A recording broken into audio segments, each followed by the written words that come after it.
Bonjour à tous et à toutes et bienvenue à notre rendez-vous quotidien consacré à la méditation de la parole de Dieu. Frères et sœurs, nous sommes aujourd'hui le 12 juin 2021. Nous célébrons le cœur immaculé de Marie. Installez-vous bien, c'est le temps consacré à la halte spirituelle pour la journée. L'évangile est tiré de Luc au chapitre 2, verset 41 à 51 et se situe donc dans les évangiles de l'enfance. Ce mémorial du cœur immaculé de Marie célèbre Marie comme une personne dont le cœur est entièrement donné à la volonté de Dieu et au but de sa vie. Le Sacré-Cœur de Jésus révèle l'amour inconditionnel de Dieu pour nous tous. Le cœur immaculé de Marie révèle l'amour de Marie, l'amour total de Marie pour Dieu, de tout son cœur, de tout son esprit, de toute son âme et de toute sa force.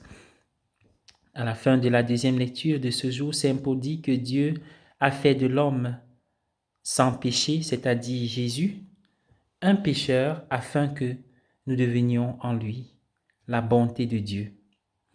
Parce que le cœur de Marie a été donné à Dieu, sa vie révèle la bonté de Dieu d'une manière particulière. L'Esprit Saint est à l'œuvre dans toutes nos vies et nous aide à devenir la bonté de Dieu. Nous deviendrons pleinement la bonté de Dieu que dans l'éternité. Mais ici et maintenant, l'Esprit nous aide à grandir toujours plus dans la bonté de Dieu. Sur ce chemin de croissance dans la bonté de Dieu, nous pouvons nous tourner vers Marie.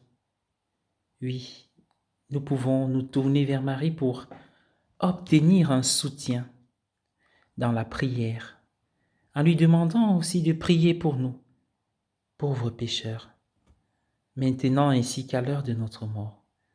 Parler de la bonté de Dieu, c'est en fait parler de l'amour de Dieu. Nous comprenons qu'une personne est bonne lorsqu'elle est aimante.